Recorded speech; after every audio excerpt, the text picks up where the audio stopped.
انتہائی ایک اہم اجلاس بھی ہوا اور خاص طور پر اب پاکستانی سرحدوں پر کشیدگی کی صورتحال بھی ہے، جو قومی سلامتی سے متعلق ایک اہم اجلاس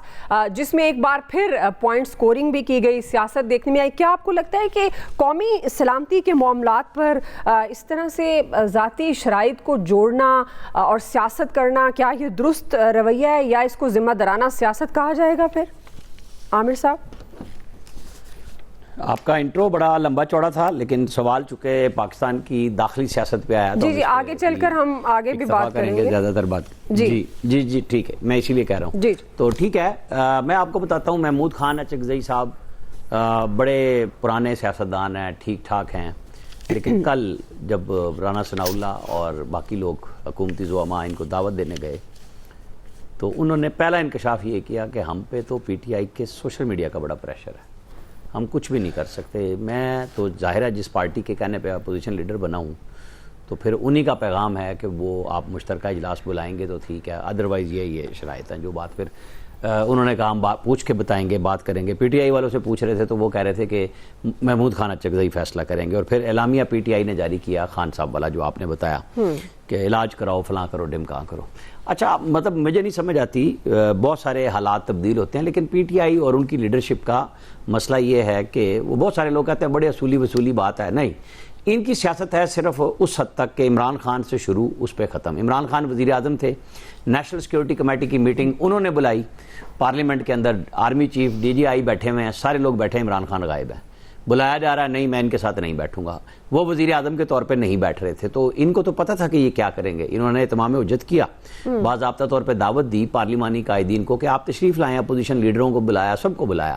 تو وہاں آج مولانا فضل الرحمان اور یوسف رضا گیلانی نے بات کی کہ آپ مشترکہ کا اجلاس بلائیں۔ پرائم منسٹر نے کہا کہ ہم اس پہ غور کریں گے ضرور، جو آپ لوگوں نے ساروں نے معروضات پیش کی ہیں۔ اب ایشو یہ ہوتا ہے کہ کیا آپ کسی شخص کو، چاہے وہ آپ کا لیڈر ہے، پاکستان سے اوپر سمجھتے ہیں؟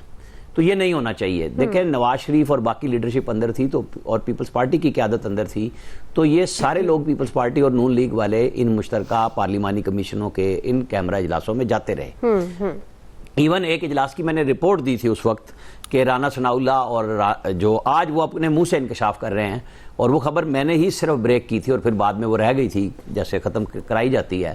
کہ رانا ثناء اللہ میں اور باجوہ صاحب میں مکالمہ ہوا ہے، اور جب وہ چڑھ گئے ہیں تو انہوں نے کہا نہیں دیکھو میں تو سب سے تعلق رکھتا ہوں، میری بیوی راجپوت ہے اور تم اس طرح نہ کرو، یہ بات میں نے دی، اور انہوں نے یہ بھی کہا کہ میرے بیٹے کی اب پٹھانوں کے گھر میں شادی ہونے جا رہی ہے، میں تو سب سے تعلقات بنا کے رکھتا ہوں۔ یہ اس وقت میں نے اپنے ایکسپریس نیوز پہ رپورٹ کیا، بی پر بھی دیا۔ تو یہ حالات ہوتے ہیں کہ آپ کو خبر دینی چاہیے، چاہے کچھ بھی ہو، بتائیں کہ کیا ہے۔ عمران خان صاحب اور ان کی پارٹی کھڑی ہے اپنے چکر میں، نہ اس وقت پاکستان کی ان کو پرواہ تھی۔ وہ یاد ہے جب شہباز شریف چڑھ دوڑے بطور اپوزیشن لیڈر ان کے اوپر، تو انہوں نے کہا کیا میں انڈیا پہ حملہ کر دوں؟ تو ٹرمپ سے مل کے آ کے کہتے ہیں میں تو ورلڈ کپ جیتا ہے اور مقبوضہ کشمیر کا سٹیٹس انڈیا کے حوالے ہو گیا، اور بس یہاں ہمیں آدھا گھنٹہ دھوپ میں کھڑے ہونے کی سزا دی۔ یہ میں اس لیے پرانے حوالے دے رہا ہوں کہ جب آپ کسی پارٹی کے لیے بات کرتے ہوں کہ جی بڑی پارٹی ہے فلائیں، بھائی آپ کے پاس گئے ہیں نا بلانے کے لیے، آپ جاتے پرائم منسٹر کے سامنے بیٹھ کے کہتے کہ آپ کیسے کر رہے ہیں، ہمارے لیڈر سے آپ ملنے نہیں دیتے فیملی، اور باہر آگے پریس کانفرنس کرتے، لیکن آپ جاتے تو صحیح نا کہ آپ کو جو بریفنگ مل رہی ہے وہ تو آپ سنتے ہیں ان کیمرہ کے لیے۔ نہیں، سیاست یہ مشترکہ اجلاس بلائیں گے، یہ تب بھی یہی کریں گے کہ پہلے عمران خان پھر کوئی اور، لہذا یہ کام پاکستان نے آپریشن شروع کر دیا ہے، پاکستان آگے بڑھ چکا ہوا ہے ان چیزوں میں۔ جب ملک کی بقا کا ہو، ہم نے 10 مئی کو کیا یہ کہا تھا کہ پوچھنے لگ گئے تھے شہباز شریف کہ حملہ کریں کہ نہ کریں، جواب دیا نا ہم نے سوورینٹی کے اپنے اوپر۔ بالکل، آج افغانستان پہ ہم نے، جب انہوں نے 56 جگہوں پہ حملہ کیا ہماری چوکیوں پہ، تو ہم نے آپریشن لانچ کیا، اور وہ لانچ اس طرح کیا کہ اب ہماری بالکل کلیئر لائن ہے کہ یا تو بندے کے بچے بن جاؤ، بالکل ہمارے ہائی ویلیو ٹارگٹس ہمارے حوالے کرو اور توبہ طائب ہو جاؤ، نہیں ہم تمہاری توبہ کرا دیں گے، جیسے آپ نے بگرام ایئرپورٹ کی بات بتائی ہے نا تفصیل سے کہ کیا کیا ہم نے ان کے ساتھ کر دیا اور کیا کیا ہم ابھی کریں گے، ہم بالکل پیچھے نہیں ہٹ رہے اور ان کے کسی لیڈر کو نہیں چھوڑیں گے، یہ بڑی واضح لائن ہے، اور یہ لائن کلیئر تھی جو اسرائیل اور انڈیا کی تھی کہ تم ادھر حملہ کرو گے، ہم پاکستان کو سینڈوچ بنائیں گے۔ 10 مئی کو بھی یہی خیال تھا کہ ان کی پراکسیاں چل پڑیں گی، لیکن وہ 4 گھنٹے میں تو انڈیا ہی زمین بوس ہو گیا۔ اب پاکستان کی سیاست میں ان کو سمجھنا چاہیے کہ آج موقع تھا، پرائم منسٹر کے اہم ترین بلائے گئے اجلاس میں یہ جاتے بطور پارلیمانی پارٹی، اپنے لیڈر کی بات کرتے، پر نہیں کی۔ کیوں نہیں کی؟ کیونکہ یہ مقصد ہی نہیں ہے، مقصد ہے کہ کسی طریقے سے آپ پاکستان میں لوگوں کی توجہ ڈائیورٹ کرائیں، جو میڈیا میں رہنے کے لیے بات کریں تاکہ سوال سوال ہو جو اصل ایشوز ہیں. بھائی پاکستان نے ایک اتنا بڑا فیصلہ کیا ہے کہ پاکستان ایران کے ساتھ کھڑا ہے, اس کی یکجہتی کے ساتھ کھڑا ہے. وہاں آیت اللہ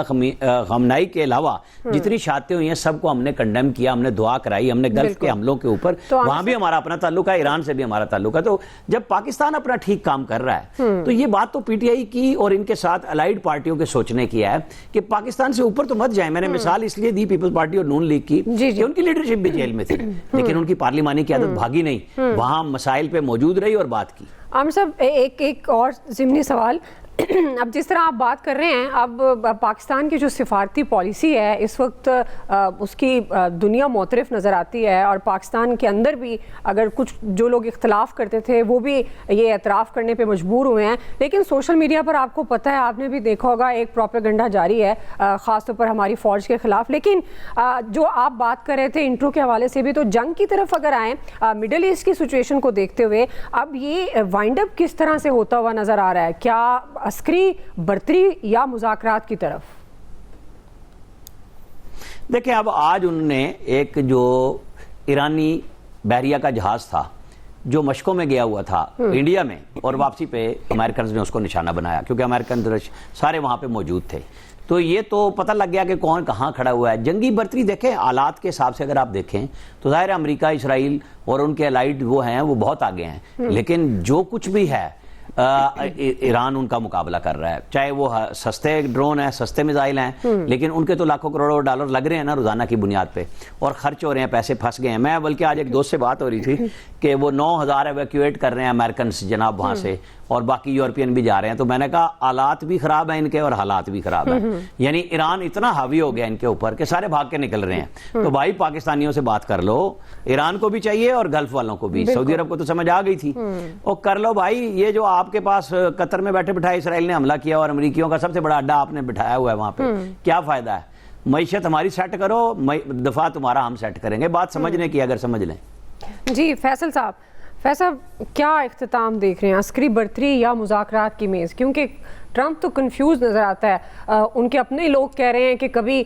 وہ کوئی ریزن دیتا ہے جنگ شروع کرنے کی, کبھی کوئی, یعنی اسے خود بھی آئیڈیا نہیں کہ اس نے کیا کر لیا اپنے ساتھ. اب اس کو واپسی کا راستہ شاید نظر نہیں آ رہا. لیکن آپ کو لگتا ہے کہ معاملات مذاکرات سے حل ہوں گے یا عسکری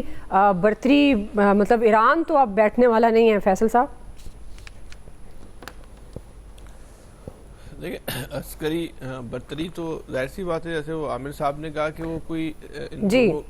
عسکری قوت کا مقابلہ نہیں ہے نا امریکہ کا, اور آپ ایران کا عسکری طاقت کا مقابلہ کریں تو کوئی وہ بنتا نہیں ہے. اس کے لحاظ سے تو امریکہ جو ہے نا بہت طاقتور ہے, دنیا کی طاقتور ترین فوج جو ہے اس کے پاس ہے, اور ایران تو برحال اس حوالے سے کمزور ملک ہے. لیکن ایران کی عسکری حکمت عملی بہت مؤثر ہے. اس نے کئی ممالک کو جو ہے بیچ میں جو ہے وہ دبوچ لیا ہے, ان کو جو ہے انوالو کر لیا ہے, اور ایسا محسوس ہو رہا ہے کہ امریکہ جن امیدوں کے ساتھ کودہ تھا وہ امیدیں وہ دم توڑ گئی ہیں. ان کی سب سے بڑی امید کیا تھی کہ اندر سے بغاوت ہو جائے گی. اب امریکی صدر کو یہ کہنا پڑ گیا کہ ہم ایران کے اندر کوئی بندہ تلاش کریں گے. یہ تو پہلے جو ہے وہ شاہ ایران کے بیٹے کو لانے کے چکر میں تھے, کیونکہ دیکھیں بات یہ ہے کہ جب بم گر رہا ہے, جو آتش گیر مادہ جو اتنی خطرناک جو آپ کا لوگوں کا قتل عام وہاں پر ہو رہا ہے, وہ یہ دیکھ کے تو نہیں ہو رہا کہ کون سا موجودہ رجیم کا حامی ہے اور کون سا موجودہ رجیم کے خلاف ہے. وہاں تو عام آدمی مر رہا ہے. وہ جو 180 بچیاں مری ہیں, وہ بچیاں ہوں یا ان کے والدین ہوں, وہ تو دیکھ کے تو نہیں مری نا, ان کو مارا گیا کہ موجودہ رجیم کے ساتھ ہیں, موجودہ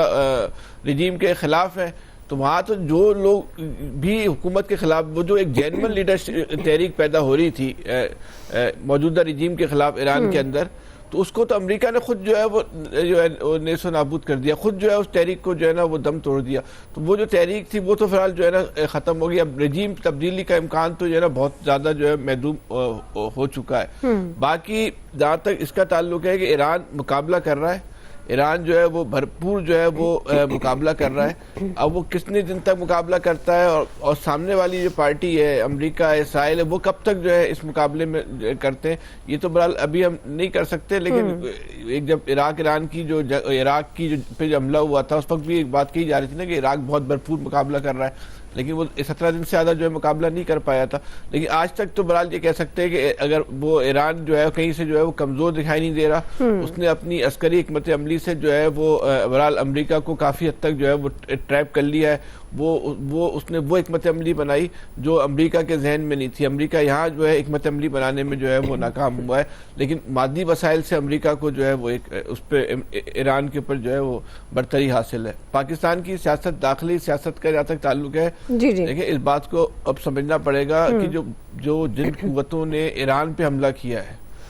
خاص طور پہ اسرائیل کا, اگر وہ اس جنگ میں کامیاب ہو جاتے ہیں, چاہے وہ ایران کو تباہ برباد کرتے ہیں یا رجیم تبدیل کر دیں, دونوں صورتوں میں ان کا جو اگلا ہدف ہوگا وہ پاکستان ہوگا. اور یہ نہ کوئی مذاق کی بات نہیں ہے, یہ کوئی بہت چھوٹی بات نہیں ہے, اس کو ہم اتنی غیر سنجیدگی میں اڑا دیں کہ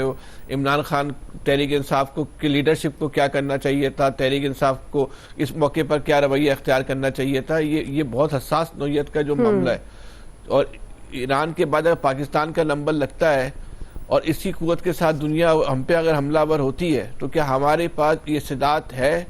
کہ ہم اس پوری قوت کے ساتھ اس کا مقابلہ کر سکیں؟ ہماری حکمت عملی کیا ہوگی؟ اس وقت سب سے اہم ترین بات جو ہے, ہمیں اس وقت جو ہمارے ملک کا جو ہے وہ سیاسی انتشار جو ہے اس کو ختم کرنا بہت ناگزیر ہے. کیا ہم اس ملک کے اندر سیاسی انتشار کو ختم کرنے کے لیے کام کر رہے ہیں یا سیاسی انتشار کو بڑھاوا دینے کے لیے کام کر رہے ہیں؟ اس وقت پاکستان کا اگر کوئی سب سے مقبول عوامی لیڈر ہے تو وہ عمران خان ہے,